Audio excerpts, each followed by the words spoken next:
François Deveau. Bonsoir. Votre combat contre la pédophilie dans l'Église est raconté dans un film incontournable qui sort ce mercredi.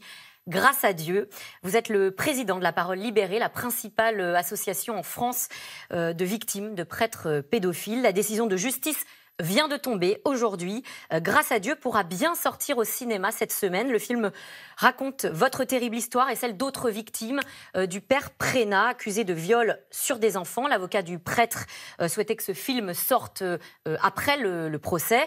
Il n'a pas eu gain de cause. Alors d'abord, votre réaction, François Deveau, sur cette décision de justice. Est-ce que vous êtes soulagé ?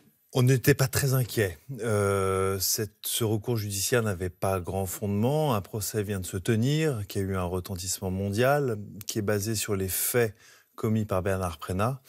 Donc, dès lors, il n'y avait pas grand fondement sur... C'était au nom de la présomption d'innocence. Vous-même, d'ailleurs, vos noms ne sont pas cités dans le film. Oui, mais la présomption d'innocence n'a jamais été remis en cause. Les faits, Prénat les a toujours reconnus devant la justice. Il y a eu des confrontations. Qu'il soit condamné est une autre question. Et ça, la justice va décider. Il rentre en ligne de compte des temps de prescription, etc.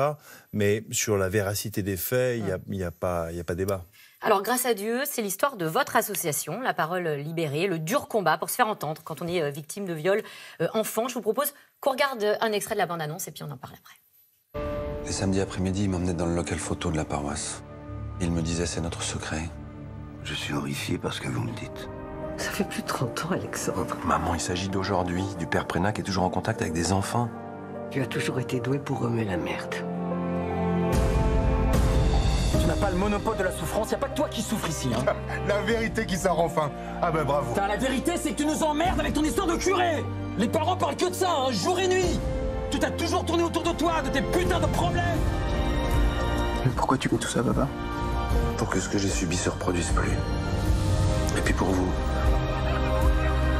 Si vous arrive quelque chose, vous saurez maintenant qu'il faut pas avoir peur de parler.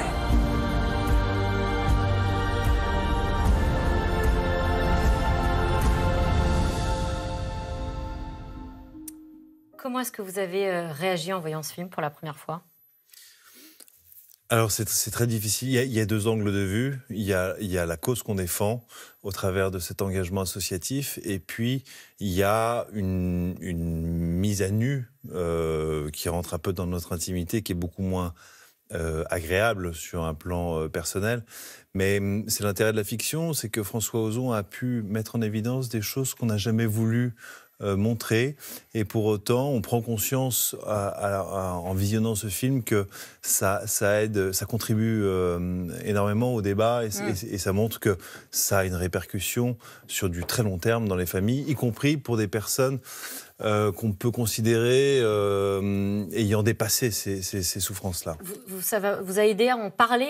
Vos enfants ont vu ce film, par exemple? Mes enfants ne l'ont pas vu. Non, ils n'ont pas eu l'occasion de le voir, mais ils le verront. Vous avez eu des retours des personnes qui vous en parlent dans la rue? Je demande parce que François Ozon raconte que depuis les diffusions d'extraits de ce film, il a des personnes qui l'abordent et dont la parole est libérée.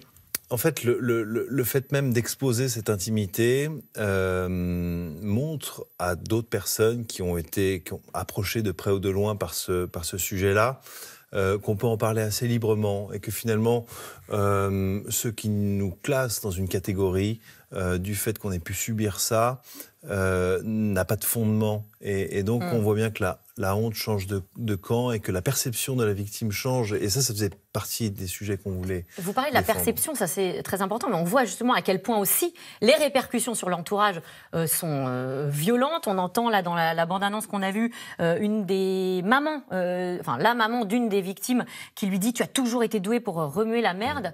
Ça aussi c'est le thème du film. Oui, c'est-à-dire que vient s'entrechoquer une conception spirituelle et une appartenance à la religion catholique avec des valeurs éducatives. Et en effet, un certain nombre de parents ont mis, en tout cas à cette époque-là, en priorité leur engagement catholique, chrétien, avant de répondre à leurs obligations premières de protection de leur enfant. Jeudi, l'Église convoque un sommet mondial sur la lutte contre la pédophilie avec plus d'une centaine d'évêques du monde entier. C'est une première, des victimes seront entendues. Est-ce que c'est le signe pour vous que l'Église est prête à évoluer, à entendre la réalité ? C'est, je crois, plus compliqué que ça. Je crois que cette Église est acculée dans le monde entier face à ces victimes qui parlent et qui sont de plus en plus crédibles. Et d'ailleurs, le film de François Ozon contribue énormément à cette prise de crédibilité. Et ça contraint l'Église et le Vatican et le pape en première ligne à prendre position et contraint de mettre en place des actions précises pour recouvrer une confiance. Pour autant, ça pose la question de l'intention première, parce que cette vérité-là, en fait, le Vatican et l'Église est au courant depuis des décennies, 3-4 décennies. Le Boston Globe et l'affaire du film Spotlight, ça date des années 90. Donc, cette problématique-là, elle est identifiée depuis très longtemps. Et si une cinquantaine d'enfants qui ont été violés. Et si ce silence a été maintenu pendant aussi longtemps, c'est l'œuvre de ces responsables hiérarchiques. Alors, en même temps, il y a des actions qui sont lancées. Là, le pape François a défroqué ce week-end le cardinal Théodore McCarrick, une figure éminente de l'Église, qui a commis des abus sexuels sur des enfants et sur des adultes aussi d'ailleurs. Est-ce que vous avez un regard particulier sur cette sanction ? Ou est-ce qu'elle apparaît aussi comme finalement une stratégie à quelques jours de ce fameux sommet jeudi prochain ? Mais McCarrick, on sait depuis des décennies que cet homme-là a abusé d'enfants. Et tout ça a été mis en évidence depuis très longtemps. Ce qui change la donne, c'est qu'il y a un clerc au sein de cette église qui s'appelle Vigano, qui a fait un scandale médiatique il y a quelques mois sur l'inaction du pape pour défroquer cet homme-là. Alors, c'est peut-être motivé par une volonté d'une guérilla interne de l'Église. N'empêche que ce qui est dit est fondé, est vrai, et que aujourd'hui, c'est ça qui contraint le pape à prendre sa décision. Et donc, ça interroge sur la motivation sérieuse et profonde de cette institution et sa volonté de réellement combattre et d'appliquer cette tolérance zéro. Jeudi, c'est aussi la sortie d'un livre, Sodoma, qui fait déjà beaucoup de bruit avant même de paraître. C'est une enquête extrêmement documentée, extrêmement fouillée sur la place de l'homosexualité dans l'Église. Le livre décrit, je cite, un système gay, hypocrite et secret.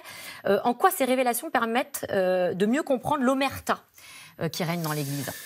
Alors, c'est une démonstration qui est assez complexe. Je vais essayer de ne pas faire de bêtises, mais l'Église, de par son positionnement chaste, a attiré des personnes en souffrance dans leur sexualité, et notamment sans doute beaucoup d'homosexuels, parce que il y avait une culture qui condamne en fait cette homosexualité, et donc c'est une terre d'accueil pour des personnes qui veulent étouffer et qui sont en culpabilité par rapport à cette sexualité. Et c'est peut-être ce qui explique pourquoi l'Église se retrouve avec autant de personnes homosexuelles en son sein. Ensuite, une personne homosexuelle au sein de l'Église est déjà dans la transgression, parce que l'Église revendique une sexualité de procréation. Et donc ces gens-là sont déjà dans une espèce de schizophrénie en fait, entre les valeurs prônées par l'Église, que eux-mêmes